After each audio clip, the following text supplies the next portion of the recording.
Hola, ¿qué tal? Buenas tardes con todos. Continuamos con esta serie de mesas para la presentación de la edición número 14 de la revista La Colmena. El día de hoy tenemos la mesa titulada Miscelánea. Esto pues estamos combinando temáticas muy distintas. De hecho, tenemos dos textos. El primero de ellos es Huertos Universitarios Agroecológicos, espacios que satisfacen simultáneamente necesidades humanas fundamentales. Y como segundo texto tenemos la influencia de la apertura comercial en la desigualdad en el Perú de 1997 al 2019. Ahora, continuando con la presentación de nuestros panelistas, de quienes van a comentar los textos, para el primer texto de Huertos Universitarios Agroecológicos tenemos a Juan Fontalvo, que es normalista superior por la Escuela Normal Superior de Corozal, Colombia, biólogo por la Universidad de Sucre, licenciado en Biología y maestro en Gestión Ambiental para la Sustentabilidad por la Universidad Veracruzana de México. Ha laborado como docente en todos los niveles educativos, es coordinador de proyectos y consultor independiente para ONGs de carácter socioambiental. Y bueno, en segundo lugar para este texto tenemos a Yadeneiro de la Cruz, que es licenciado en Biología por la Universidad Veracruzana, especialista en edafología por la Universidad de Granada, España, maestro en Ciencias por el INECOL, doctor en Educación por la Universidad de Ives, México. Actualmente se desempeña como profesor de tiempo completo en la Facultad de Biología de la Universidad Veracruzana y es miembro del Sistema Nacional de Investigadores de México. Para este primer texto tenemos dos comentaristas, a Ana Sabogal y Saray Ciura.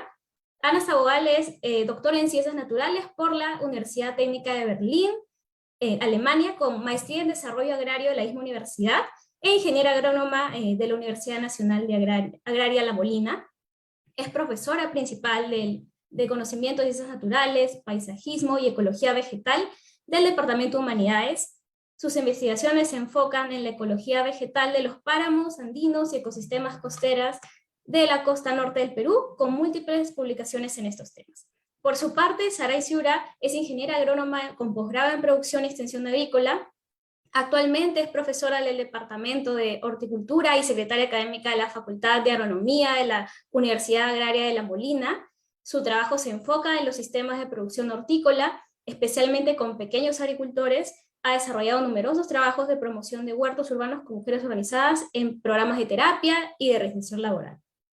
Ahora ya en lo que respecta al segundo texto, que es Influencia de la apertura comercial en la desigualdad en el Perú de 1997 al 2019, tenemos un caso bien particular, pues por temas de fuerza mayor, los autores no van a poder estar presentes activamente en la transmisión. Sin embargo, nos han hecho llegar un video en donde van a poder ellos compartirnos sobre su trabajo.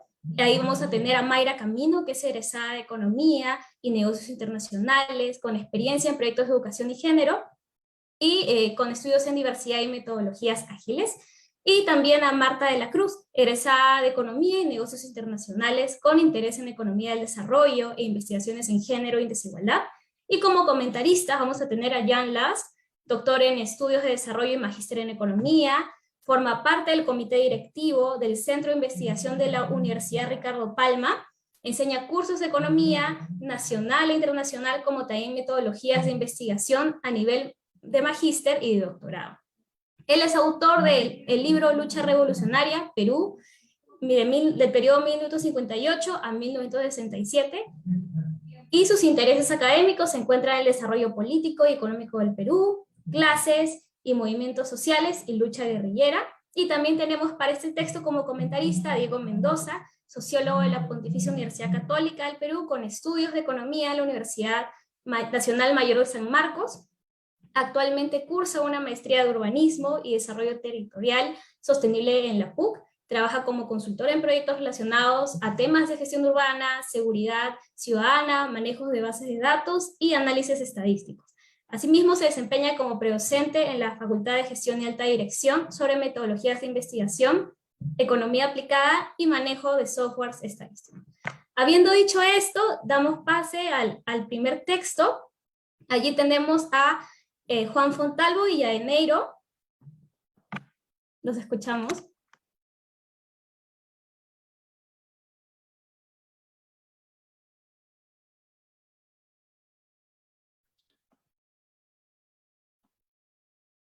Un segundo de pantalla.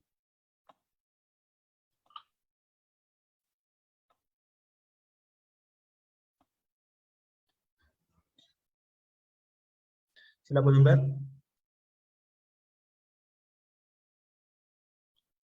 Hola, hola, ¿sí se puede ver? Ahora sí, ahora sí. Gracias.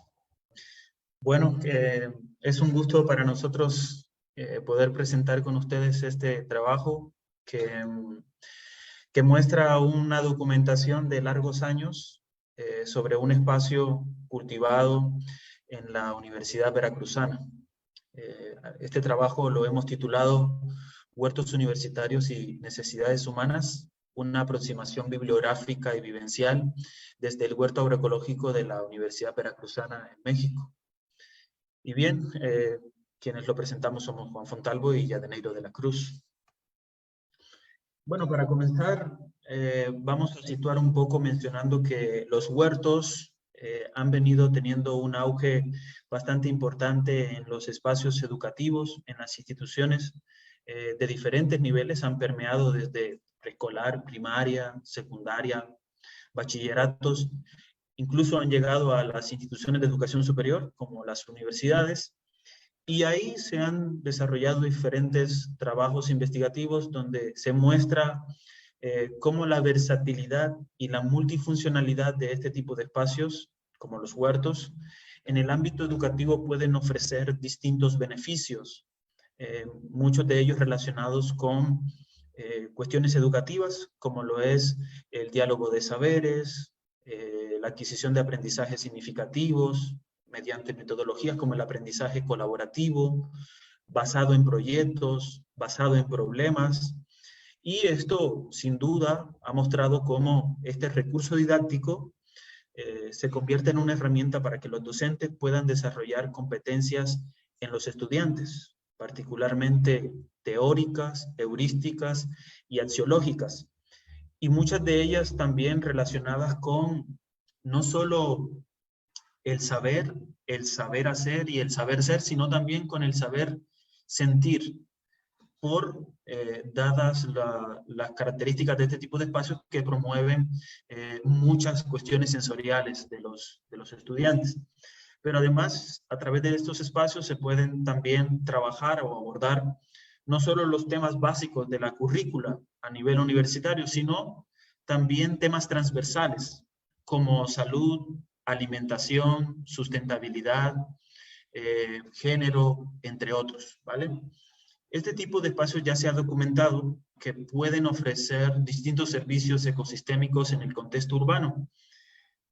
Particularmente promueven la biodiversidad urbana, la regeneración del suelo, disminuyen la contaminación del ruido, del aire, dado que son áreas verdes que en algunos casos pueden ser más preponderantes que otras.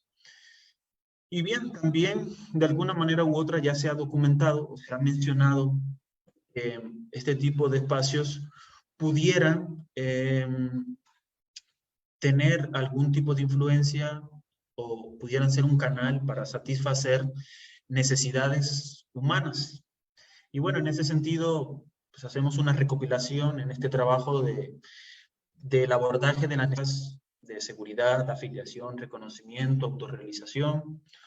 Luego detallamos cómo Amartya Sen describe algunas otras como capacidades básicas, no como necesidades humanas, sino básicas. Aunque no describe un conjunto de capacidades específicas, sí menciona en algunos de sus diferentes textos algunas cuestiones muy similares. Y luego Doya Ligao muestra que las necesidades básicas se realizan mediadas por las necesidades intermedias. Esto también muestra algunas necesidades, también las señala bastante puntuales, como vida, salud, alimentación. Y bueno, Masniff simplifica que existen o hace una acotación de que hay 9 necesidades humanas fundamentales, esto desde una perspectiva ontológica. Nussbaum, en su caso, señala que hay un grupo de capacidades básicas con las cuales debería contar todo ser humano. Y bueno, aquí se genera un diálogo interesante entre estas distintas visualizaciones de lo que son las necesidades humanas o necesidades básicas o capacidades humanas o capacidades básicas. Y bueno, particularmente para este trabajo nosotros nos hemos guiado por las 9 necesidades humanas fundamentales que describe Masniff, las cuales desde su concepción las visualiza que son subsistencia, protección, afecto, entendimiento, participación, ocio, creación, identidad y libertad. Teniendo estas necesidades fundamentales, unas características básicas o bastante particulares, como lo son, que son interdependientes, cada una se complementa en algunos casos, en muchos casos, pues, ninguna se sobrepone a otra, ninguna es más importante y todas son universales. Según Masniff, estas necesidades han permanecido de forma histórica a lo largo de las generaciones. Lo que ha ido cambiando son los canales para satisfacerlos. Eso es lo que él visualiza que se ha ido cambiando, ¿vale?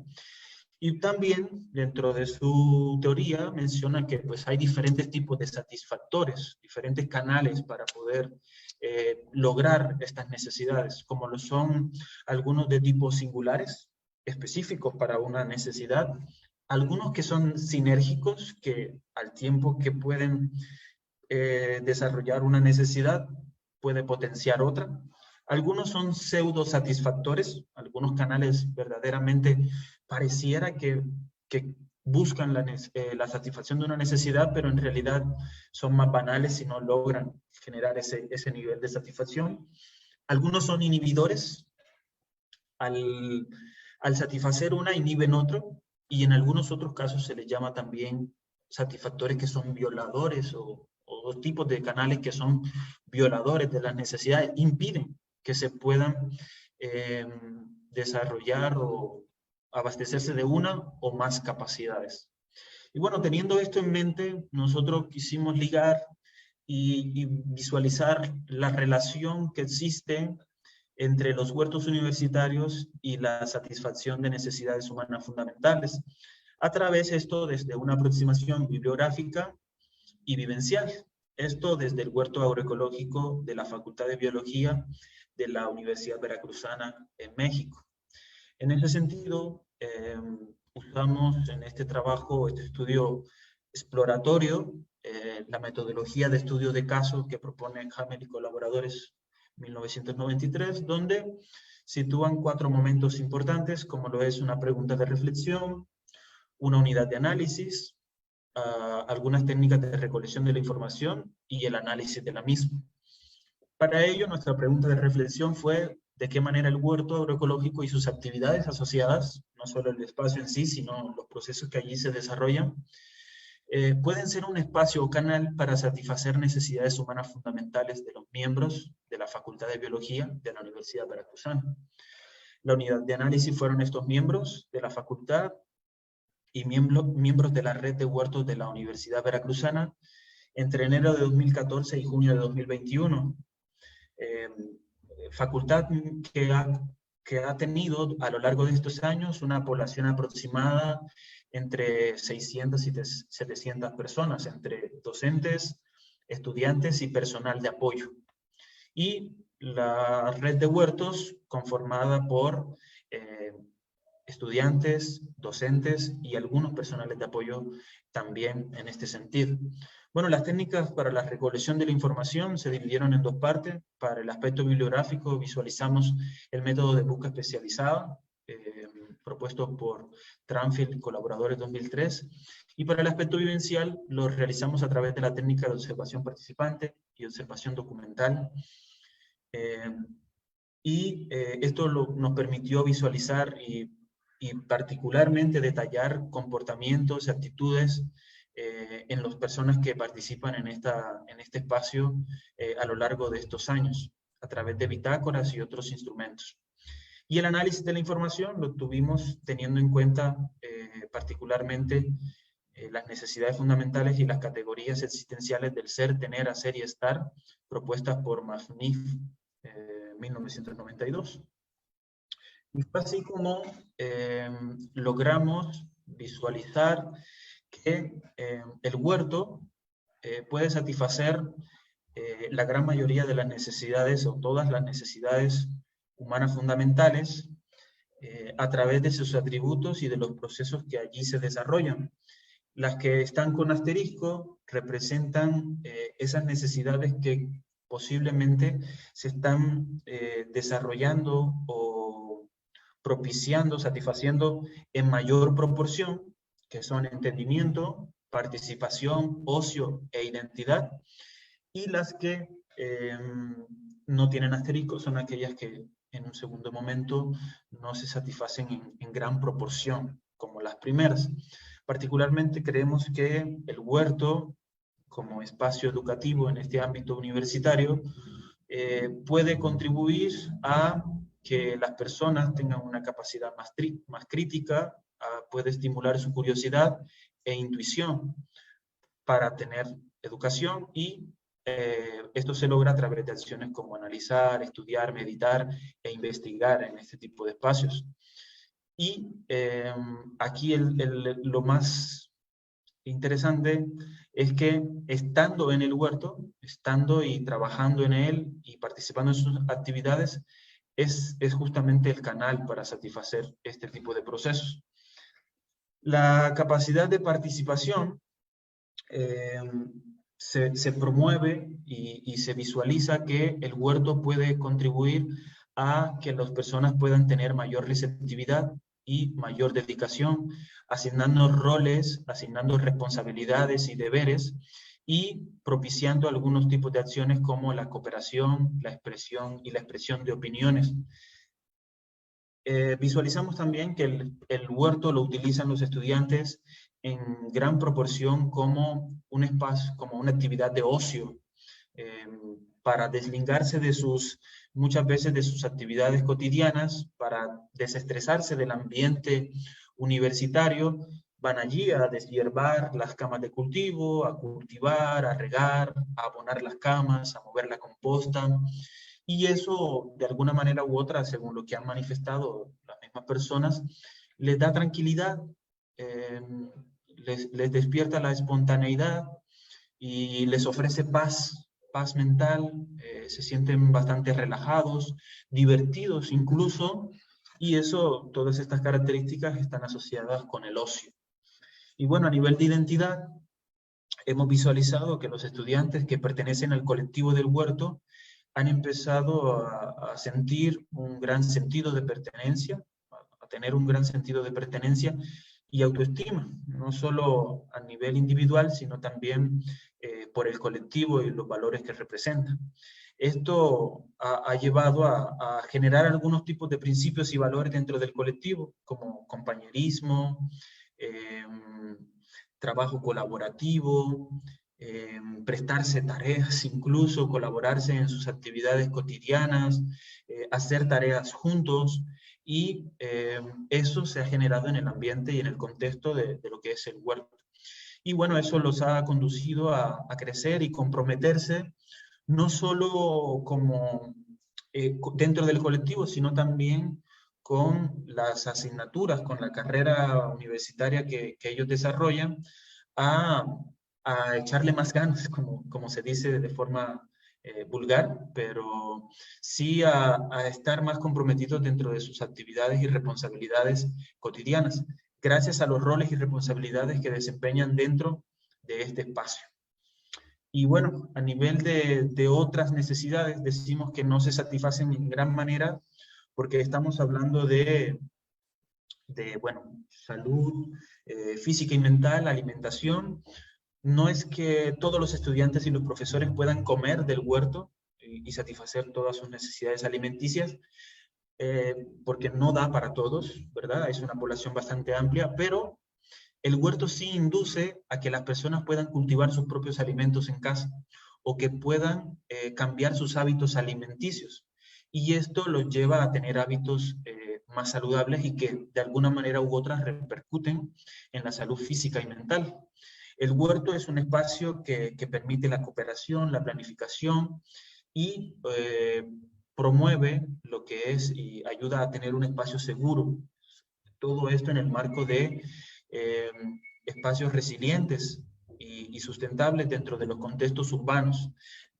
Es un espacio natural, es un espacio cultivado, distinto a la infraestructura gris que ofrece rústica la ciudad.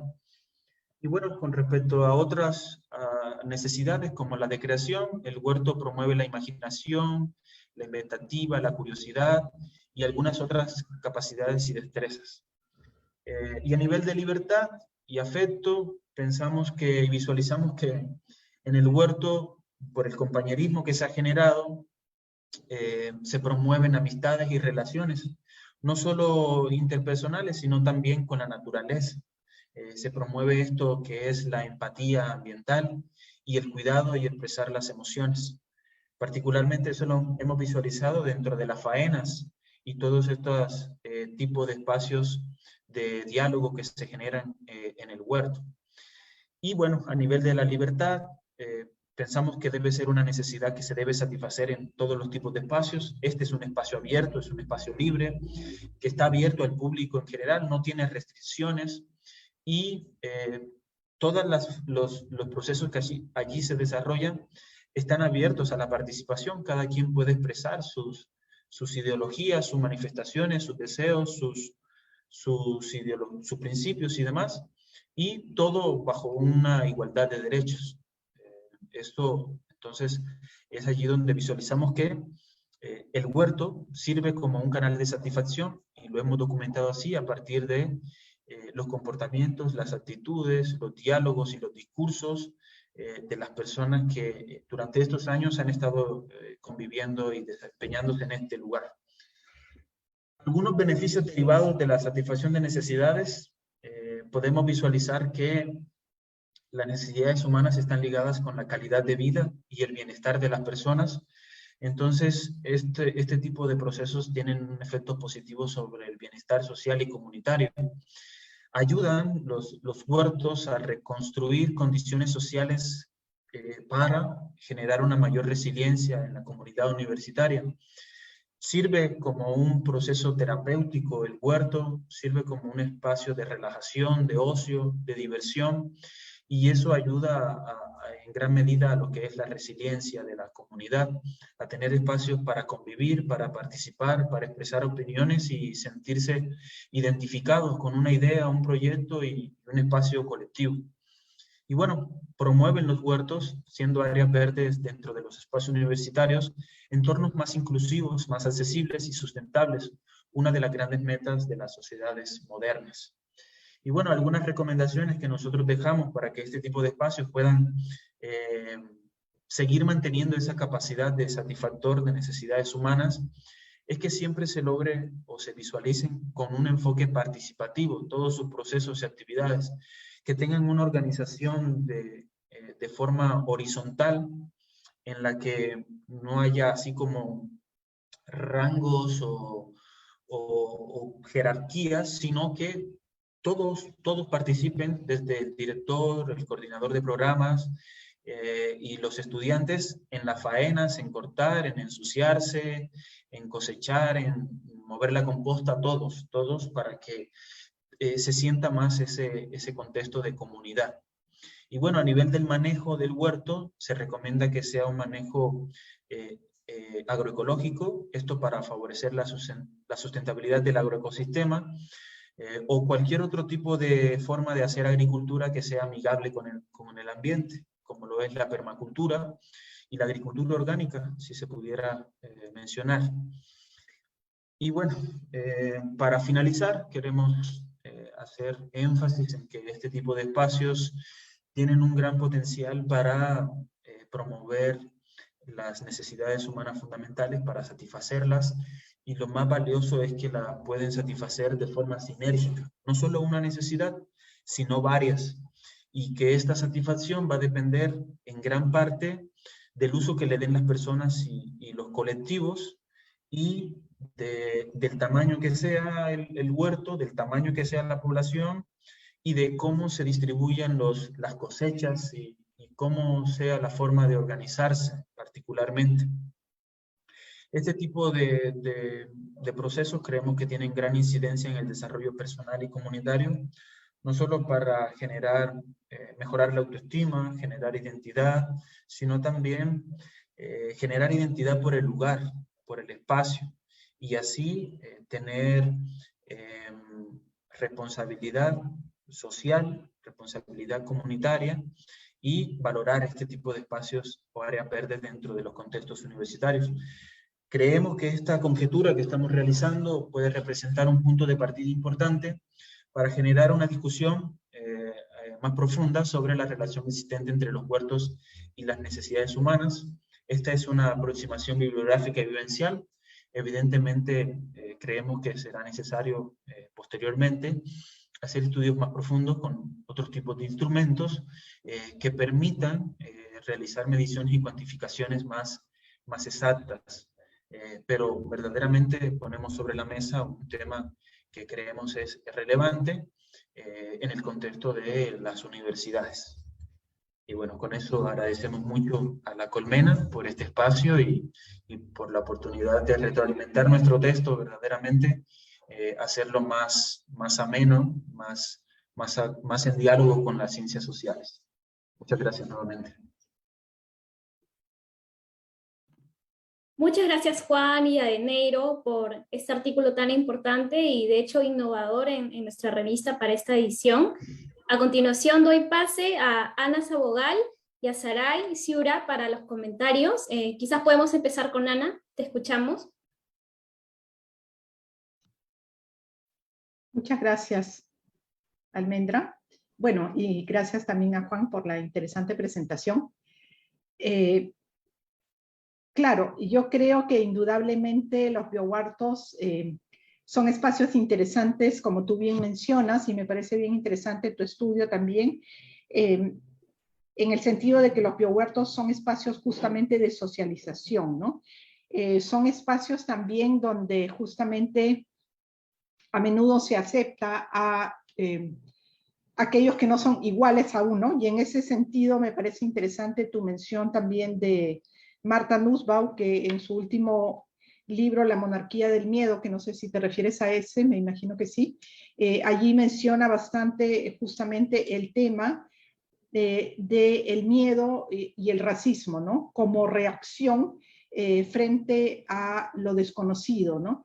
Entonces me parece bien interesante esta conexión y esta oposición a través de los biohuertos, ¿no? Yo creo que definitivamente en ese sentido también los biohuertos tienen una gran potencialidad en términos justamente de espacios multiculturales y espacios donde las personas son muy diversas, ¿no? Multidiversos también. Y también por eso creo que justamente ayudan en una sociedad a vencer estos miedos, odios y racismos, lo cual además creo que en gran medida también está, digamos, bastante investigado, ¿no?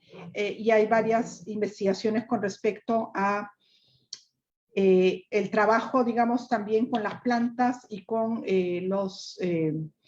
los biohuertos, no solamente con biohuertos, sino también con jardines, con plantas, con el cultivo y el cuidado de no solo del medio ambiente, sino también del otro y de los otros a través de este aprendizaje, ¿no? En general, digamos, el cuidado de las plantas, de los animales, requiere una integración con nosotros y requiere la integración y la aceptación de otros diferentes a nosotros, ¿no? Entonces, en ese sentido, creo que verlo como una necesidad de los seres humanos, como parte de la necesidad justamente de llenar este vacío y de completar estos espacios en una sociedad y en una ciudad donde tenemos tanta violencia, tanto en México como en Lima y en general en el Perú, ayuda muchísimo justamente a desarrollar estos parámetros, ¿no? Entonces, en ese sentido, me parece bien interesante tu intervención y tu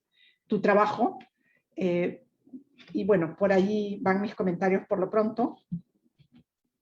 Después, en todo caso, puedo volver a intervenir, si consideran necesario. Gracias.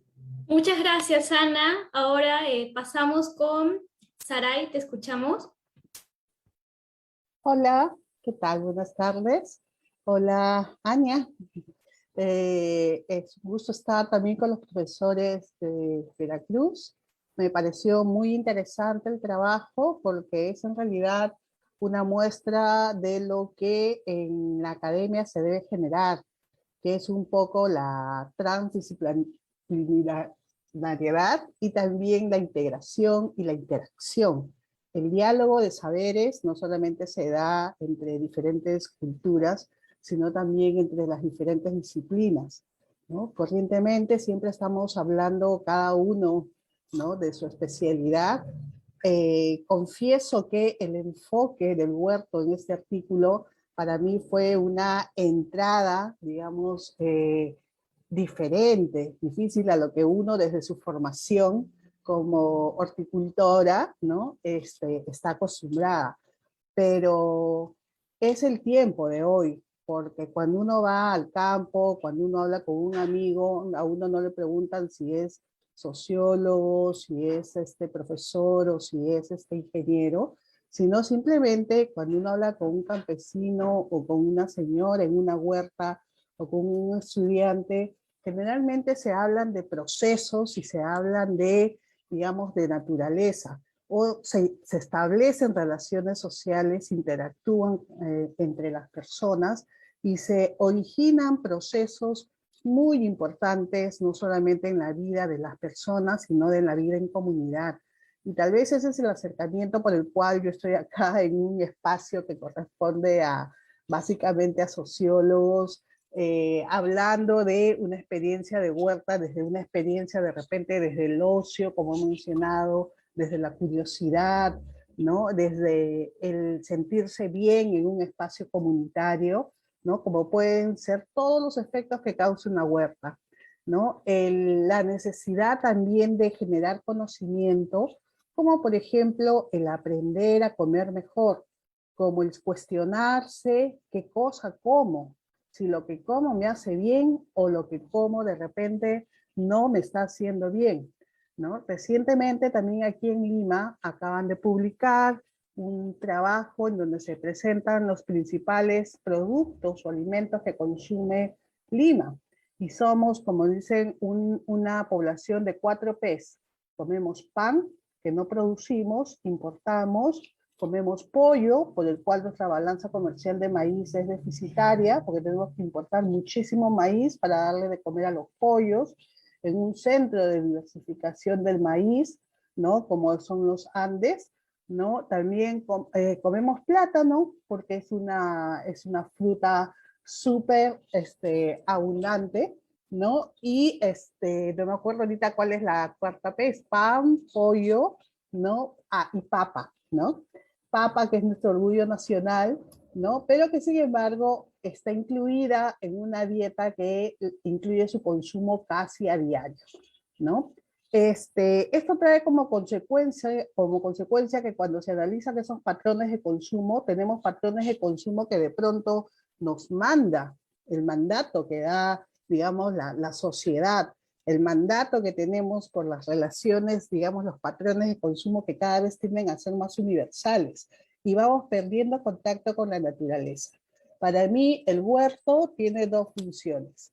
El conectar de nuevo al ser humano como parte de la naturaleza, y eso es una cosa súper importante para quienes vivimos en las ciudades, ¿no? Porque las ciudades nos crean otro entorno, el entorno virtual, el entorno de la vida agitada, de los horarios, que son tiempos diferentes a los que se tienen, por ejemplo, en el mundo rural, ¿no? Y nos traen otra relación con respecto a lo que es la conexión con el alimento, ¿no? Y tendemos a buscar como alimentos muy procesados, mucho más prácticos para poder ingerir, y perdemos esa conexión con la naturaleza, ¿no? El efecto de los niños que creen que a veces que las verduras crecen en el supermercado, por eso hay tantas verduras en el supermercado, ¿no? Pero entonces creo que el huerto cumple una función muy importante que tal vez en el entorno universitario no se percibe de manera directa, como sí se perciben en los huertos de las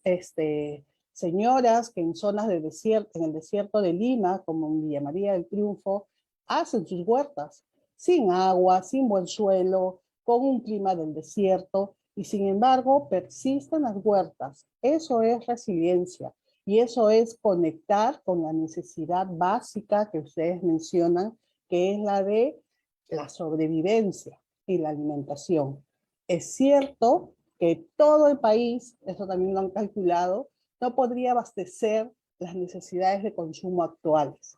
Pero hay algo que en esas matemáticas no está funcionando, que son nuestra relación con el alimento y nuestra relación con el consumo, ¿no? Entonces, el huerto es la oportunidad en la que la gente sabe realmente cuál es la función, aprende por curiosidad, ¿no? Cuándo crecen las plantas, para qué sirve un alimento, y en esa relación de interacción, de conocimiento, se van estableciendo poderosas relaciones sociales que nos llevan a aprender de la sociedad, de la naturaleza, a aprender de la función que tiene el huerto como un servicio ecosistémico, y aprender también que es posible producir sin contaminar, como lo manda el enfoque agroecológico. Entonces yo creo que es súper importante para mí, como decía Vandana Shiva, que es una activista, es una física, ¿no? Ella decía que no hay nada más revolucionario que una huerta, ¿no? Entonces donde pone uno una huerta, empieza la transformación. ¿Qué es? ¿Cómo crece? ¿Para qué sirve? ¿No? Le da bienestar, le da placer. Hay personas que tienen una macetita en la casa y se sienten acompañadas. Desde ese principio elemental, y como lo mencionaron también, ¿no? Aprenden, socializan en la huerta de la universidad y de ahí se sienten motivados, incentivados a poner algo dentro de la casa, ¿no? Su maceta con un perejil, digamos, pero que sirve para conectarse con la naturaleza. Entonces, en la ciudad, a mí me parece vital transformar los espacios de jardines en jardines comestibles, mantener el ornato de la universidad. En la universidad tenemos mucha tendencia a poner áreas verdes a base de gras, ¿no? Cuando también pueden haber estos espacios para hacer más huertas. Ojalá los hubieran. Hubiera un programa en donde un curso lectivo o un curso de extensión les pudiera dar la oportunidad a todos los estudiantes de diferentes carreras que no solamente aprendan.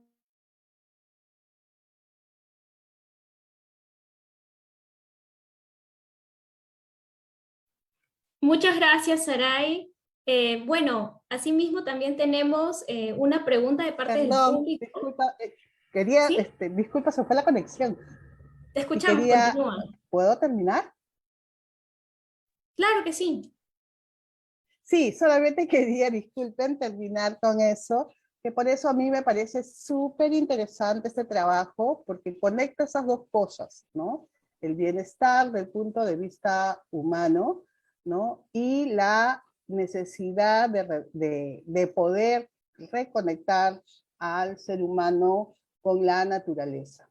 Eso sería, y me encantó el trabajo, me costó aprender el enfoque y sus variables o su perspectiva desde las necesidades humanas, pero me parece una excelente contribución.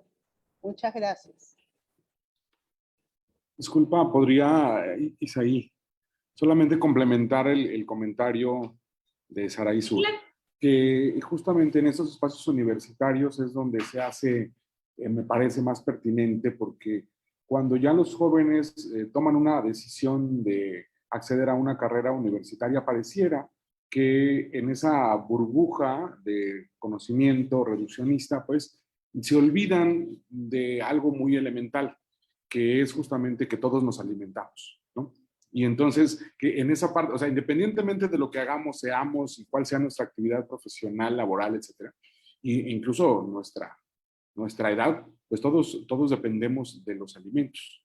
Y entonces es importante, como bien decía Sara Iseuro, que reconectemos, ¿no? Y que no dejemos, pues, en estos espacios universitarios, no olvidemos que los estudiantes también se están formando como, pues como seres humanos. No dejar eso aparte, ¿no? Sino que lo retomemos desde un espacio universitario, que me parece desde las universidades es nuestra responsabilidad formar profesionales sensibles a estos temas. Entonces, bueno, solamente de decir eso. Gracias por los comentarios. Gracias, Janeiro. De hecho, para ti y para Juan tenemos una pregunta de parte del público, que es la siguiente. ¿Qué otras opciones de investigación o metodologías en particular se podrían plantear para el caso de huertos específicamente universitarios? Contando esta pregunta y las apreciaciones de Saray y de Ana, tú, Janeiro y Juan tienen 5 minutos para compartir sus respuestas, sus perspectivas sobre lo compartido. Bueno, pues muchas gracias. Yo creo que trataré de ser breve. Hay muchas opciones de investigación dentro de los huertos, no solamente en el aspecto que se relaciona con el ámbito biológico agropecuario, ¿no? Sino que se podrían hacer muchas percepciones. Por ejemplo, yo tengo un trabajo por ahí pendiente que se relaciona con la satisfacción justamente de señoras desde el ámbito meramente emocional, pues cómo se sienten ellas empoderadas, cómo se sienten ellas en un ambiente seguro cuando están cultivando sus huertas de traspatio en localidades rurales. Entonces ahí entramos en que la psicología también pudiera trabajar sobre cómo los huertos aportan a este sentimiento de felicidad, de satisfacción, de relajación, de terapia, etcétera. Entonces, no solamente eso, hay cuestiones ingenieriles de goteo, cuestiones de arquitectura, cuestiones de muchas, la verdad, de muchas múltiples disciplinas que podrían recaer en el huerto. Juan. Sí, también hemos visualizado que desde la antropología social es otro enfoque, igual desde la psicología de la sustentabilidad. Son diferentes disciplinas que pudieran estar contribuyendo a la relación de los huertos con las personas, igual desde la etnobotánica y el uso de las plantas para cuestiones paliativas y demás. Esto creemos que es sumamente valioso también visualizar el conocimiento ancestral que se ha ido construyendo de generación en generación para actualmente concebir los usos de las plantas con efectos medicinales o paliativos, curativos algunos. Entonces, sí, evidentemente hay un gran abanico de posibilidades de cómo abordar los huertos en los espacios universitarios y en los espacios no universitarios. La mayoría de las investigaciones están enfocadas en las cuestiones educativas, en cómo se usan como recurso didáctico, como herramienta pedagógica para desarrollar competencias. Nosotros que quisimos ir un poco más allá y abordar de forma holística no solo el aspecto educativo, sino también otros tipos de necesidades que pudieran satisfacer. Yo particularmente, lo he mencionado en diferentes ocasiones, creo que los huertos son muy bondadosos en el sentido de que nos dan mucho. En la universidad a veces mencionan que es un espacio pequeño, que pareciera que ahí no se puede hacer nada, pero nosotros que ya llevamos un par de años allí trabajando y haciendo diferentes procesos, nos hemos dado cuenta que el huerto da mucho, tiene mucho potencial para hacer diferentes tipos de investigaciones, recetarios, manuales de prácticas escolares, manuales de plantas medicinales, manuales de compostaje, la cuestión de la generación y reducción y aprovechamiento de los residuos. Son diferentes temas y enfoques que se pueden abordar desde el huerto. La interculturalidad, cómo se relacionan las personas. Perdón, desde el aspecto del acceso a tierras, ¿no? De la posesión de las tierras agrícolas en diferentes ámbitos rurales, ¿no? ¿Quién lo produce? ¿Cuándo lo produce? El mercadeo también es otra área, pues, el marketing o el mercadeo de productos agrícolas, ¿no? De dónde viene la dependencia o no de la alimentación, la dependencia alimentaria en diferentes lugares, de dónde traen los alimentos, quién los transporta, cuál es el sobreprecio que se paga por ellos. En fin, hay muchísimos elementos que en el huerto pueden detonar en diferentes carreras, disciplinas, etc. Entonces, el huerto da para muchísimo de todos estos temas y muchos más que hemos estado reflexionando.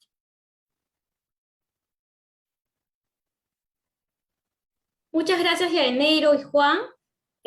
Con este primer bloque podemos pasar al segundo texto.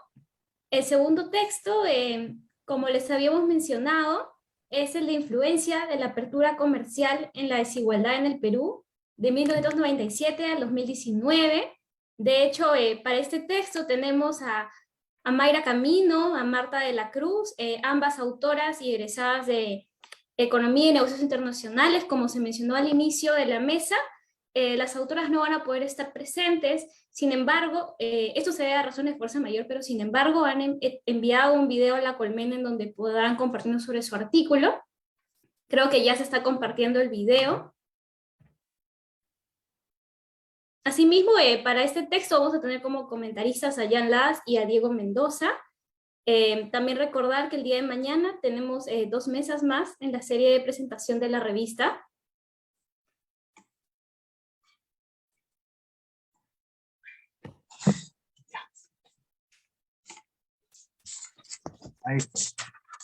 Buenas tardes, les saluda Mayra Camino y Sofía de la Cruz. El día de hoy vamos a hablarles del análisis econométrico sobre la influencia de la apertura comercial, el capital humano, la inversión y el trabajo en la desigualdad de ingresos en el Perú en el periodo de 1997 a 2019.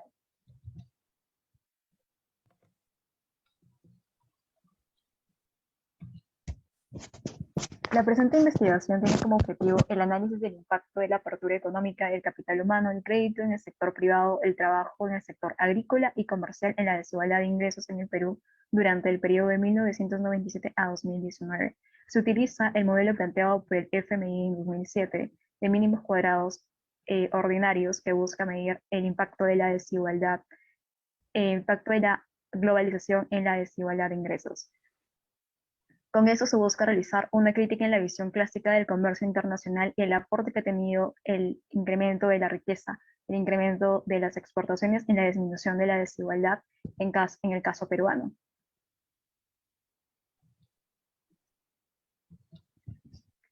Para poder entender el problema es importante entender el crecimiento que hemos tenido como mundo en general.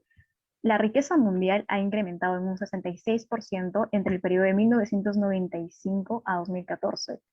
No hemos estado en una época mejor de lo que estamos ahora, pero no significa que el incremento de la riqueza se haya dado de forma equitativa para todos y todas.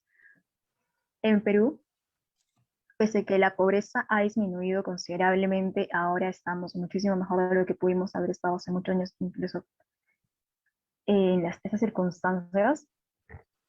A partir del 2012, el coeficiente de Gini que mide la desigualdad se ha mantenido prácticamente igual, lo que significa que la desigualdad no se ha ido reduciendo, lo que significa que no estamos mejor en términos de igualdad en general. ¿Y por qué eso es importante? Las implicancias de la desigualdad de ingresos no solamente están relacionadas a la percepción monetaria, no es solamente tener 100 soles más o 100 soles menos, sino el acceso que tenemos a determinados servicios como salud, educación, trabajo, etc. No solamente es cuestión de la satisfacción de las necesidades básicas, sino también del planteamiento de la calidad de vida que podemos tener, a los accesos que podemos tener, las metas que podemos cumplir. Por eso en la formulación del problema consideramos que el problema de nuestra investigación es cuál es el impacto de la apertura comercial, el capital humano, el crédito privado y variables relacionadas al trabajo y la especialización en la desigualdad de ingresos en el Perú entre el periodo de 1997 a 2019.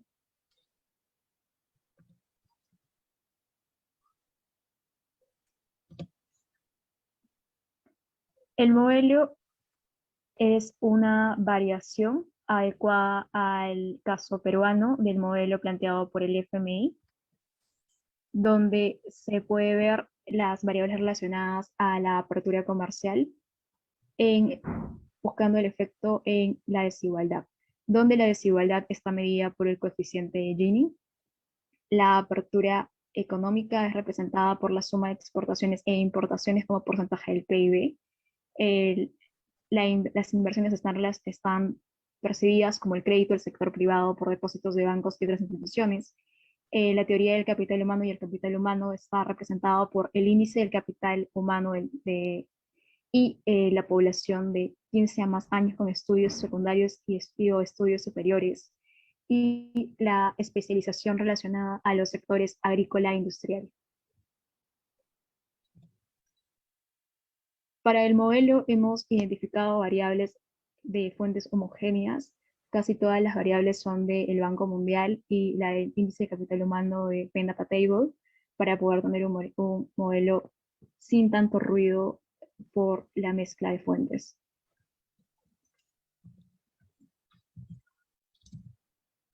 Ok.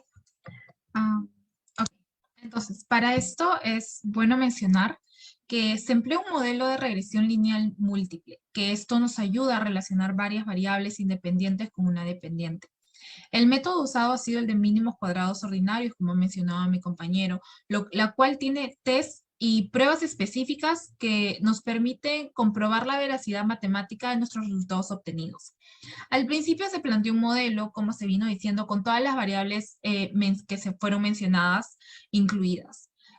Pero dentro del análisis hecho posteriormente, se pudo concluir que solo las variables referentes a la apertura comercial y el capital humano son pertinentes para poder llevar a cabo esta investigación y así poder analizar sus resultados correctamente, dejando abierta obviamente la discusión para futuras investigaciones en donde se puede incluir un análisis específico de estas variables no usadas, como fueron el crédito al sector privado y las variables relacionadas al trabajo por sectores y especialización.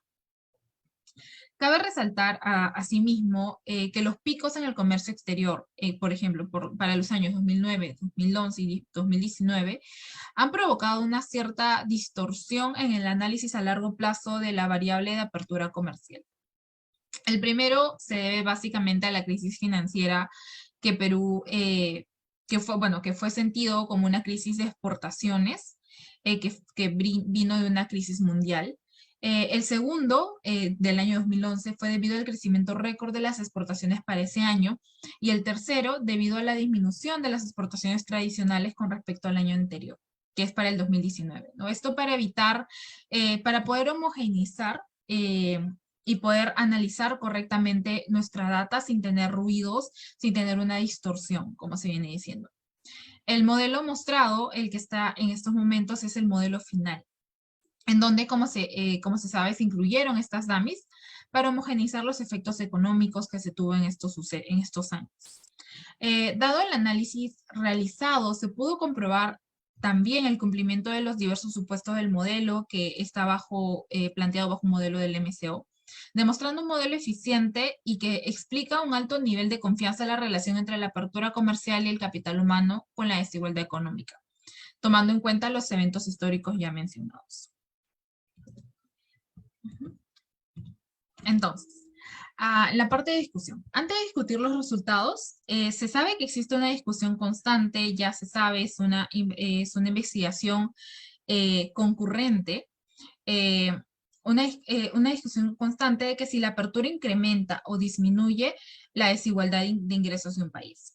En el caso peruano, nuestro caso analizado en nuestro periodo, se puede afirmar que esta sí ha sido positiva para la disminución de la desigualdad por los resultados mostrados. Esto está explicado por diversos autores, como por ejemplo Winters, que sugiere que esto se debe al incremento de la capacidad de compra de los consumidores internos debido a la disminución de los precios relativos, y resalta que cualquier cambio que surjan en políticas comerciales afectará principalmente a las personas más pobres. Con esto se puede concluir que la apertura comercial a largo plazo ha ayudado a disminuir la desigualdad económica. Para nuestra investigación también se pudo corroborar que la apertura comercial sí tiene efectos positivos en la reducción de la desigualdad, esto ligado a la disminución de precios, incremento del poder adquisitivo, que se origina al abrirse un mercado y dejar pasar importaciones a precios más baratos. Siguiendo la misma línea, en el modelo final, se observa que el coeficiente de capital humano es positivo, con un 3.3698. Esto significa que el capital humano tiene una relación directamente proporcional a la desigualdad. Si una incrementa, la otra también lo hará, contradiciendo a la teoría del capital humano, que planteaba que la inversión en cualquier tipo de educación incrementará los salarios, lo que terminará repercutiendo en la reducción de la desigualdad de ingresos. esto está básicamente negando una teoría que es prácticamente ya establecida. Entonces, el análisis del teorema de Stolper-Samuelson brinda claridad y una explicación al porqué de nuestros resultados contradictorios de una teoría ya establecida, como mencioné. Sostiene que la apertura del comercio se comporta de manera diversa en países con diferentes grados de especialización, pudiendo ser positiva en los de muy baja especialización, pero incluso negativa cuando existe una muy alta especialización. Aquello también está apoyado por diversas investigaciones, por ejemplo, de unos autores para el caso mexicano, donde trabajadores más calificados sufrieron de un deterioro en su salario real al generarse la apertura económica. Asimismo, cabe resaltar y adicionar que la DAMI multiplicativa, que es para el año 2011, que refleja este quiebre del cual venimos hablando, es negativo, lo cual significa que a partir de este año esta variable tiene efectos positivos en la reducción de la desigualdad de ingresos. Como conclusiones podemos decir que en el actual contexto político y económico, se ha visto necesario que se evalúen obviamente los ejes principales de la economía, de lo que mueve nuestra economía, de lo que afecta a nuestra economía. Y se busca evidencia empírica, se busca evidencia real de que si las prácticas utilizadas para el crecimiento están teniendo un efecto positivo en la mejora de la calidad de vida de las personas o un efecto negativo. Nuestros resultados demuestran que sí, efectivamente, la apertura comercial ha tenido un efecto positivo en la reducción de la desigualdad de ingresos a lo largo del tiempo, lo cual puede ser atribuido, como dijimos, a diversos factores, como el poder adquisitivo que traen las exportaciones o el incremento de trabajo. En realidad, este es un tema que ya ha sido investigado y ha sido comprobado. Pero por otro lado, el resultado más controversial que hemos tenido es el que el capital humano ha tenido un efecto negativo en la reducción de la desigualdad de ingresos, lo cual contradice toda la literatura de la teoría del capital humano. Pero como se sabe, esto podría estar relacionado a la diversidad de comportamientos que genera el comercio exterior en mano de obra calificada y no calificada, dependiendo del país, con respecto a la desigualdad.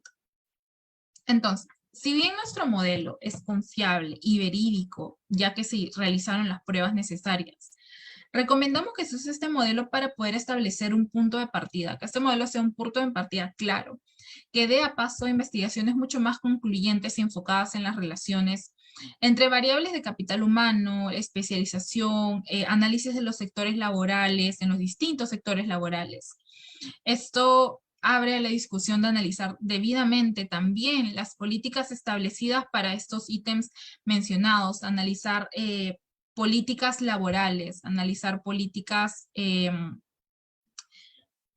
especialización, como muestran numerosos ejemplos a lo largo del mundo, a las diferentes políticas distributivas bien aplicadas, no solo afectan al crecimiento económico, sino ayuda a que esta desigualdad que tiene efectos tan negativos en nuestra sociedad pueda decrecer a lo largo del tiempo. Bueno, sin nada más que decir, muchas gracias a todos.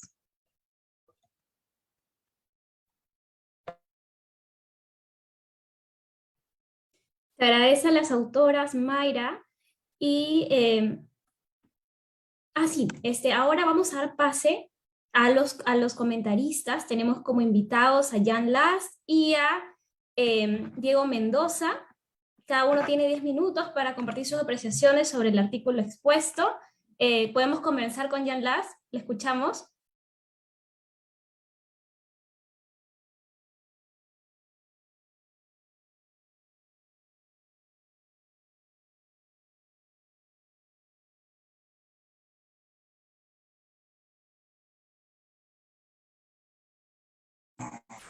Sí, espera, ya estoy, ya, bien, ya he tenido todo apagado, ya. ¿Ya me escuchan? ¿Ya me escuchan? Ya estoy seguro, ¿no? Ok, gracias, Diego. Ok, bien. Ok, el texto. Bien, vamos. El artículo trata de explicar la relación entre la liberalización del comercio y la desigualdad.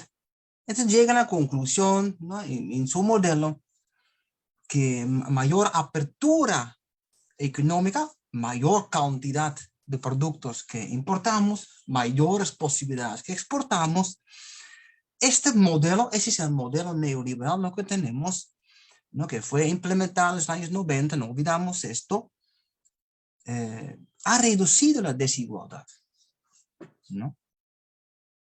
Bien, podemos discutir qué es desigualdad, etcétera, pero desigualdad de ingresos, ¿no? Este es que ellos tratan de explicar, tratan de averiguar si realmente es así o no. O llegaron finalmente a la conclusión: mayor apertura, mayor liberalización de comercio, en el caso de Perú, menos desigualdad. Pero es un tema muy teórico al final. Lo que ellos tratan de explicar está conocido y ellos mismos lo dicen. Hay autores que dicen una mayor liberalización significa menor desigualdad. ¿Por qué? Mayor liberalización de comercio, mayores ingresos, mayor producción, precios relativos van a bajar y todos estamos felices, ¿no? Entonces ya pues, ¿no?, el empuje de economía, ¿no? Ustedes podrían pensar qué pasaría si no exportamos cobre a China. Ya pues Perú ya está, se convierte en una piscina, ¿no? Entonces no, esa es una. Y hay otros teóricos que dicen, bueno, cuando se abre la apertura comercial, no es muy bueno porque van a venir mayor cantidad de productos extranjeros que compiten con el producto peruano, entonces va a ser más desempleo y todo rollo, ¿no? Entonces, la posición o el tema está conocido, no es novedoso, ¿no? Lo que es novedoso en este caso es que lleguen a conclusiones usando un modelo. Tengo algunas dudas sobre el modelo, pero algunos temas, pero llegan a esa conclusión. Pero como digo, un punto teórico, ¿realmente es así? ¿No? Porque al final es una posición política, ¿no?, que es un mayor rol del Estado en la economía, un menor rol del Estado en la economía. ¿Es más para el tema economía neoclásico o estás más un tema, un economista a favor de política keynesiana? Al final es una discusión, a veces así, a veces no. En el mismo artículo dice, hay en América Latina apertura llegó a mayor desigualdad y otra apertura menos desigualdad.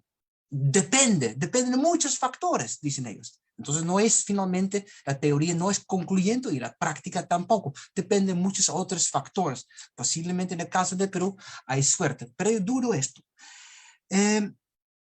Para mí, en todo caso, es que cuando hablamos sobre desigualdad, ¿no?, los keynesianos, los neoclásicos no saben, no logran solucionarlo, ¿no?, el tema de desigualdad, la desigualdad estructural, estoy refiriendo. Se podría decir, hay un poco menos desigualdad, un poco más, pero sigue siendo desigualdad.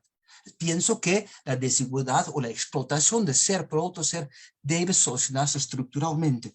Los economistas corrientes mainstream no logran esto. Tratan solamente con algunas políticas reducir un poco por ahí, posiblemente aumenta un poco por allá. Entonces ese es un problema, ¿no? Considero en el artículo, es que puede ser sí, puede ser no, depende. En el caso de Perú, es así. Es un tema teórico, dicen ellos. Como dice también el texto, Hoyos y Lustig explican que pese a la diversidad de enfoques metodológicos, ellos lo dicen, ¿no?, que existen, no se ha llegado a un acuerdo con respecto a la relación entre la apertura comercial y la desigualdad de ingresos y la pobreza, ¿no? Que pobreza y desigualdad de ingresos son dos cosas distintas, por si acaso. Entonces, es conocido el debate, pero es bueno que tenemos algunos resultados de acuerdo al modelo. Respecto al modelo, podemos decir algunas cosas, pero ellos, por ejemplo, ellos usan como población, ¿no? Hablan sobre una población. Y población son todas esas personas de 16 años que tienen secundario o estudios superiores. Pero ya estás excluyendo un montón de gente, porque la mayoría, ¿no?, en gran parte, no tiene secundario, solamente tiene primaria o no tiene educación, ninguna educación. Tengo familiares que no tienen secundario.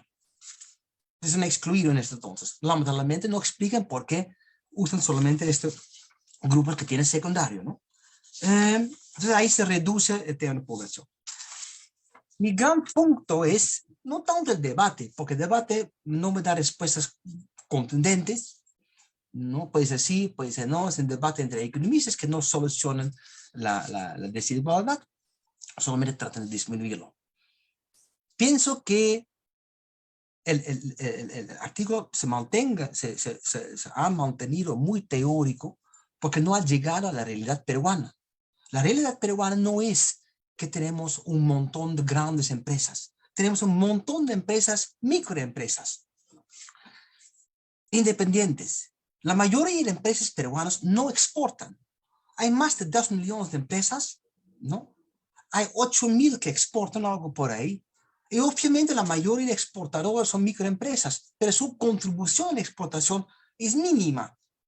Depende de los datos, pero había datos que solamente eran 5% de todas las exportaciones. Los principales exportadores son las grandes empresas, en este caso, obviamente lo sabemos, extractivistas. Entonces, cuando hablamos sobre liberación de comercio, exportación, más desigualdad, hay que preguntar de qué parte de la economía hablamos. Una economía, parte de la economía avanzada, o también que hablar sobre una economía de subsistencia. ¿Qué parte está la desigualdad ha reducido? ¿No? ¿Es totalmente el modelo aplicable a toda la economía peruana o solamente a esta parte donde hay las mayores exportadoras? ¿No? Porque considero que se puede dividir la economía en dos, aunque no estoy hablando sobre la economía dual, sino hay una particularidad grande del Perú. Por ejemplo, en el caso de microempresas, ¿no? En la economía, la gran parte de nuestras empresas son microempresas, ahí no hay inversiones en capital humano, ahí tienes un conjunto, ¿no? No hay exportadores, bueno, sí, forman parte de la cadena de valor, ¿no? Ese sí. Entonces, posiblemente el modelo, el resultado que encontramos tiene que ver con una parte de la economía, una parte de la realidad peruana, que es la economía avanzada. Para el resto no es ningún valor, ¿no?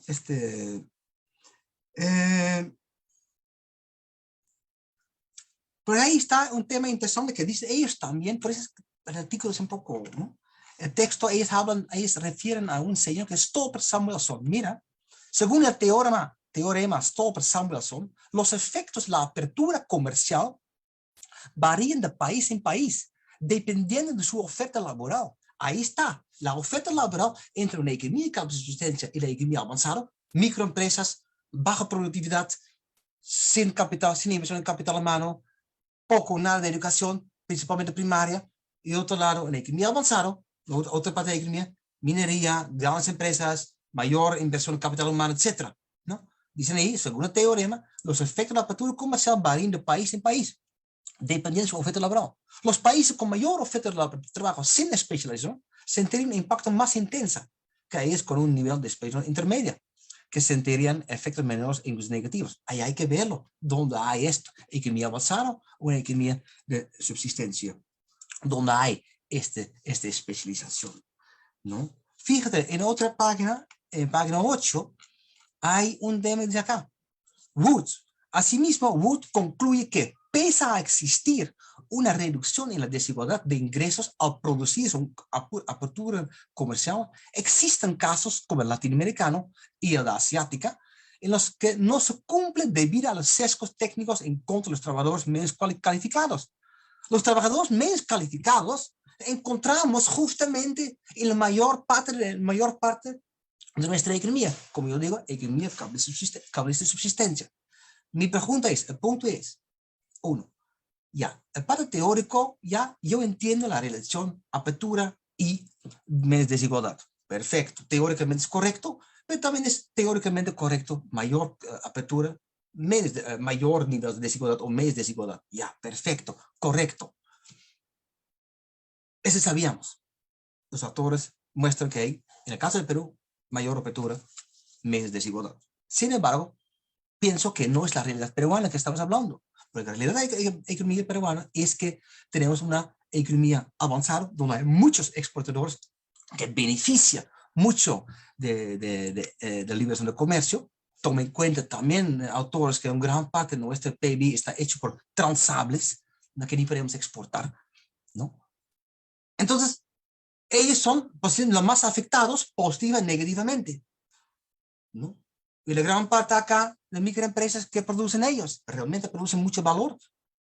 Hay que ver esto. Entonces hay que ver cómo afecta, cómo es la realidad, ¿no? Liberación, desigualdad dentro de la economía avanzada y dentro de la economía de subsistencia. Pienso que no es completamente aplicable a la realidad peruana, que es distinto, ¿no? Por esta razón, los autores tienen algo muy interesante, pero ya doy la respuesta a esto.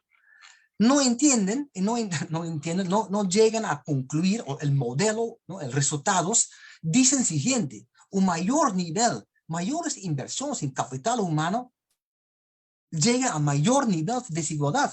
Así, mayor inversión en educación, en la PUC, a mayor nivel de capacitación de nuestros trabajadores y empresas, llegan a mayor desigualdad. Eso es raro. Parece. No es raro. No es raro.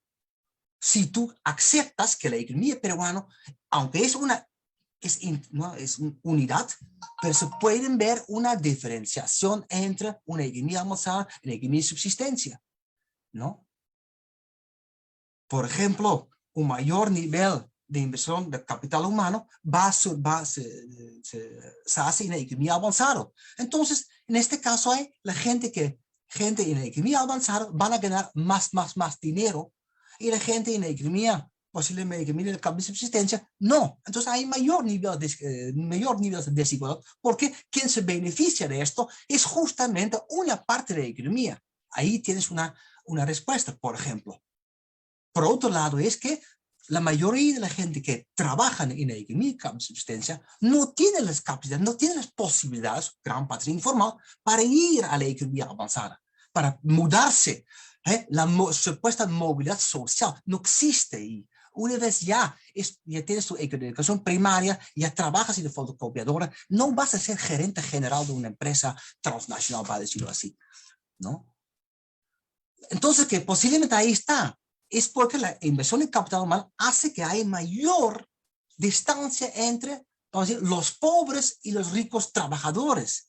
Llegan a un mayor nivel de desigualdad. ¿Por qué? Porque hay solamente una parte de la población se aprovecha, ¿no?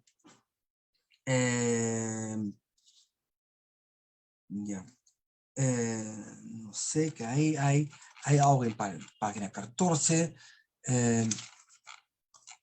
Ya no. Entonces, explico, yo entiendo por qué aumenta el capital humano a mayor desigualdad, porque la inversión en capital humano es solamente dirigida a un sector, algo del 30% de la población acumulativa. El resto del 70%, ahí no va la inversión en capital humano. Ellos son informales o ellos trabajan en microempresas donde no se invierte en capital humano, porque no se necesita invertir en gente que trabaja en restaurantes, fotocopiadoras, lavar autos, no. Ese es justamente que debemos cambiar. Ahí es realmente la desigualdad, en el proceso productivo, la explotación de ser por ser, ¿no? Bueno. Un poco leña al fuego. Ok. Este es que yo podría aportar. En todo caso, pienso que un buen ejercicio por parte de los autores, y pienso es una interesante discusión, y sobre todo que el tema del capital humano y desigualdad me parece que puede abrir una discusión sobre la realidad peruana, la realidad laboral peruana, la realidad de la mayoría de nuestros compatriotas, ¿por qué no?, que trabajan en empresas de mayores niveles de explotación. Okay. Muchas gracias por las apreciaciones, profesor Jan Lass, al artículo de las compañeras autoras. A continuación le damos pase a Diego Mendoza. Hola, ¿qué tal? ¿Se escucha? Sí, ya, gracias. Bien, a ver. Bueno, tal y como las autoras mostraron en su apartado teórico, ¿no?, y en el estado de arte, la evidencia sobre la relación entre la apertura económica y la desigualdad es variable, ¿no?, como también lo presentaba el profesor Jan. Bueno, como en todo sistema complejo, el cambio de comportamiento de alguna variable pues siempre va a afectar, ¿no?, a otras variables capaces de crear distintos escenarios, y de hecho eso es lo que finalmente terminan mostrando en ese apartado teórico. Ahora, como bien proponen, no es lo mismo aperturas de mercado en economías de bienestar que en economías en vías de desarrollo. Tampoco es lo mismo la competencia que se puede generar en mercados con altos índices de capital humano que en otros con problemas de educación o de baja productividad, por ejemplo, ¿no? Entonces, en ese sentido, la justificación del problema de investigación me parece muy acertada y necesario también el ejercicio de evaluar de manera cuantitativa la relación. Ahora, usando herramientas puntuales, con una pregunta simple y clara, me parece que este tipo de trabajos crean puentes interesantes entre la sociología y la economía, ¿no?, para evaluar, digamos, este tipo de metodologías o aproximaciones. Ahora, sobre el apartado metodológico, que es el que más me interesó, en primer lugar, me alegra ver un estudio cuantitativo con una aproximación más sociológica o de sociología económica en todo caso. La decisión de usar mínimos cuadrados ordinarios me parece también acertada para el objetivo planteado, que era explorar una relación e intentar de alguna manera cuantificar la relación. Además, tener en cuenta este análisis de series de tiempo también es otro acierto, dada la cualidad longitudinal de la base de datos con la que trabajaron. Y aquí sí quisiera hacer un breve paréntesis para destacar cómo el uso de estas herramientas representa finalmente un ejemplo de aplicación de la estadística de manera directa, de manera puntual y con capacidad de generar grandes preguntas y reflexiones. No necesariamente conclusiones específicas, pero sí abre debates. Y creo que eso es lo más importante. Así que me permito asegurar, ¿no?, luego de haber llevado cursos regulares en estadísticas, ¿no?, en la malla de sociología, que animar, digamos, a los estudiantes que tengan el acceso a este documento, a que también intenten, ¿no?, intenten entender, profundizar un poco más, ¿no?, en herramientas más específicas, un poco más complejas también, y aplicarlas en estudios como este. Así que espero que al leer este artículo, ustedes vean en lo cuantitativo una puerta para plantear preguntas interesantes y tender nuevas líneas de reflexión. Ahora, algo que me hubiese gustado ver un poco más hubiese sido la problematización de algunas de las variables independientes del modelo. Me parece que la selección de variables es buena, pero nunca está de más explicitar el proceso de selección de las variables. Entonces, desde mi experiencia en temas de economía aplicada, de gestión urbana, ¿no?, me preguntaba más bien, y si agregáramos indicadores de pobreza multidimensional o de evaluación de precios como la inflación, o si tocáramos solamente algún sector específico para analizar la relación entre apertura y reducción de la desigualdad. O, por ejemplo, ¿no?, hay diferencias entre zonas urbanas y rurales. Existen espacios de concentración de la desigualdad que se ven afectados o no se ven afectados por cambios del comportamiento del comercio internacional. O como planteaba el profesor Yang, ¿no?, es lo mismo en sectores formales e informales. ¿Cómo se genera ese vínculo, esa relación? Creo que son variables que de alguna manera pudieron haber entrado en el modelo, ¿no?, y hacerlo un poquito más complejo, pero también tender algunas líneas de reflexión un poco más, más específicas. El texto igual te deja con estas interrogantes, y creo que eso es lo valioso de este tipo de trabajos, ¿no?, de dejarte con más dudas e intentar y evaluar tú también por tu cuenta, ¿no?, nuevos modelos. Así que si decidieran ampliar o profundizar en este tema, que espero que lo hagan los autores, mi recomendación sería darle un poquito más de espacio a mostrarle a los lectores ese proceso de selección de las variables. Y bueno, una recomendación adicional también sería mostrar más todos los coeficientes y significancias para poder establecer mejor las comparaciones y evaluar el modelo, ¿no? Faltó ahí como una tablita de resumen que te dijera los coeficientes y las significancias. Ahora bien, ya para cerrar con mi comentario, ¿no?, sobre las conclusiones del trabajo, pues son bastante sugerentes, y creo que más que confirmar o refutar la teoría, ¿no?, el trabajo contribuye a generar como mayor data sobre el comportamiento macroeconómico, que creo que es importante, ¿no? En este caso hay algunas afirmaciones fuertes, como decir que la apertura económica sí generó una reducción de la desigualdad económica, pero por otro lado hay hallazgos disímiles, pero que me parecen mucho más interesantes, ¿no?, como el del capital humano, que en una variable sale que hay una relación directa, y en otra variable, ¿no?, la DAMI multiplicativa, ¿no?, sale como inversa, ¿no? Así que yo creo que justo ese tipo de hallazgos son los más ricos para atender hipótesis y seguir investigando, profundizando en el tema, o usando otras herramientas metodológicas, tal vez. Algo que falta mucho, ¿no? En general, en el país es usar la información que tenemos. Datos ahorita hay, a pesar de los problemas que puedan haber con las bases de datos o los accesos que necesitamos para ellas. Actualmente tenemos información y lo que falta es usarla, ¿no? Sacar conclusiones, discutir, evaluar, corregir si es necesario corregir y seguir avanzando, ¿no? Así que en general me alegra mucho ver a estudiantes o egresados en general animarse a hacer este tipo de aportes, ¿no? Y espero verlos más.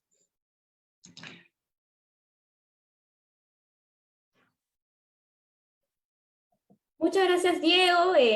Nuevamente se agradece a los comentaristas, a los autores de los artículos. De parte de las autoras del último artículo también extender sus agradecimientos. En esta mesa hemos tenido dos textos de temática un tanto distintas. En primer lugar, el que ha abordado lo que son los huertos agroecológicos universitarios, que es un tema muy innovador respecto a artículos de ediciones anteriores de nuestra revista. De hecho, ahí destacamos esta perspectiva holística que han tenido los autores para ver la importancia no solo de las necesidades de carácter interpersonal, sino también el rol de la naturaleza en todo ello. Y por parte del segundo artículo, un estudio que combina, ¿no?, esta dimensión sociológica con la económica, y cómo es que nos permite dar cuenta, ¿no?, de la importancia de guardar un balance, ¿no?, en todo este aspecto teórico y lo que es la realidad nacional, los retos metodológicos que ello puede suponer. Pero ahí vemos que el texto se atrevió a hacerlo, y de hecho como revista apuntamos a ello, incentivar la publicación de artículos, textos por parte de los estudiantes, y con el apego que eso supone de los comentaristas.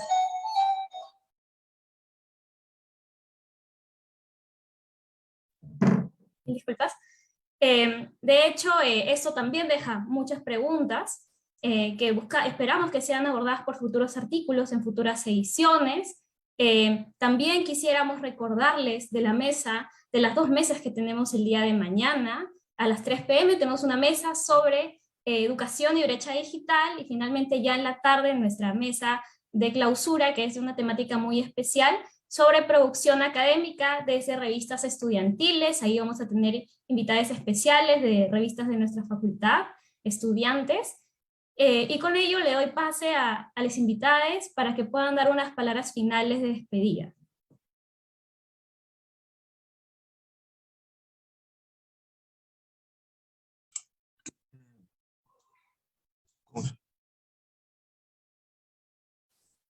¿Yo tengo que decir algo? No sé. No. Sí, fácil. Podemos, en el mismo orden que comenzamos, No sé. con Yadenegro y con Juan. Les damos el pase. En el mismo orden que comenzamos en la mesa, para que den sus palabras finales de despedida. Ya, ok. Bueno, gracias por la invitación.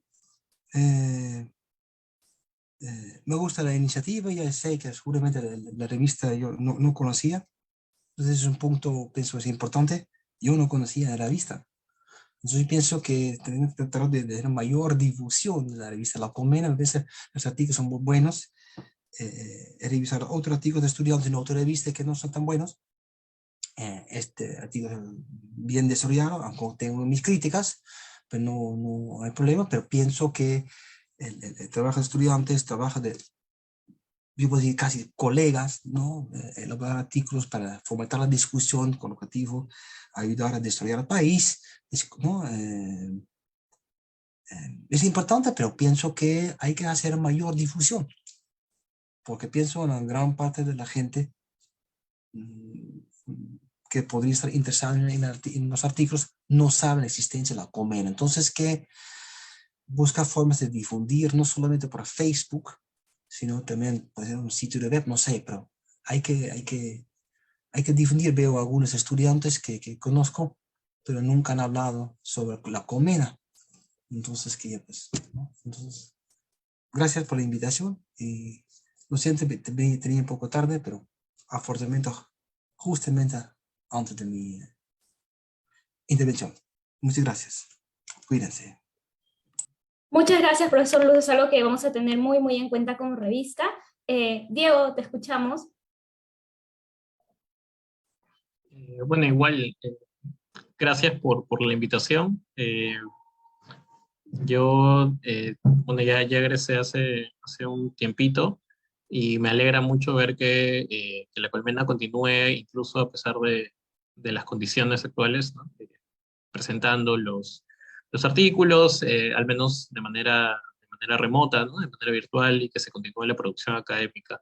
Entonces, nada, estoy agradecido por también haber sido parte de la lectura de este documento, y espero también, pues, seguir viendo mayor producción y asistiendo a más eventos que organicen.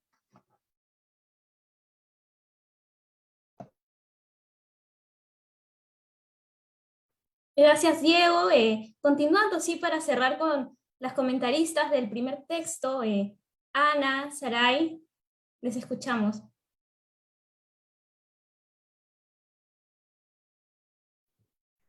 Bueno, también agradecerles la invitación. Como bien dice Jan, es una oportunidad también para escuchar justamente las voces de los estudiantes y de lo que están trabajando. Específicamente este tema de biohuertos, yo creo que es un tema con muchísima potencialidad y que la investigación que han presentado es bien interesante en ese sentido, porque lo enfoca desde otra óptica, como bien decía Saray, bueno, no desde la agronomía, sino justamente desde el tema de lo que hablábamos de la multiculturalidad, de la aceptación del otro, y que nos lleva justamente a discutir y trabajar el tema de la violencia en la ciudad. También las zonas de periferia, ¿no? Que muchas veces son justamente utilizadas para esto, y que se correlacionan también con una vida plena y vida sana, ¿no? Que en la ciudad es tan difícil de lograr, ¿no? Y por otro lado, también comentar un poco el comentario de alguno de ustedes referido a esta, digamos, esta enseñanza también que deja el tema de los biohuertos, ¿no? Y recordar la frase de Gandhi, lo pequeño es hermoso, que me parece que es bien importante justamente en este objetivo, ¿no? Que muchas veces en la universidad justamente cuando trabajamos perdemos esta visión de lo pequeño y de lo detallado, que nos une mucho con las plantas y los animales. Nada, gracias. Y gracias por la invitación. Un gusto estar con ustedes y compartir el espacio.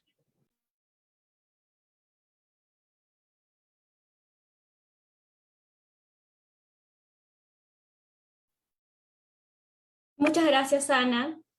Saray, te doy el pase. Canciones nuevas. Claro, yo solamente quería agradecerles la invitación, felicitarlos por la revista, me puse a curiosear también varios números anteriores y veo el esfuerzo que hacen por el rigor en la investigación, en la presentación de los artículos. Y en relación al tema de los huertos, sí, el huerto es inherente a la vida en sociedad y también puede ser una poderosa herramienta, ¿cierto?, para mejorar nuestras relaciones y generar bienestar. Desde algo que llevarse a la panza hasta la satisfacción de trabajar un momento en la tierra, ¿no? Esas son satisfacciones muy importantes que solamente se conocen cuando uno mete la mano a la tierra, ¿no? Lleven su curso de biohuerto, hay un curso ahí en su universidad que deberían de aprovecharlo también. Bien, buena suerte. Muchas gracias por invitarme. Gracias nuevamente por su participación, a los invitados, autores. Nos vemos el día de mañana. Gracias también a quienes están visualizando la transmisión. Nos vemos mañana. Adiós. Adiós, gracias. Gracias. Hasta luego.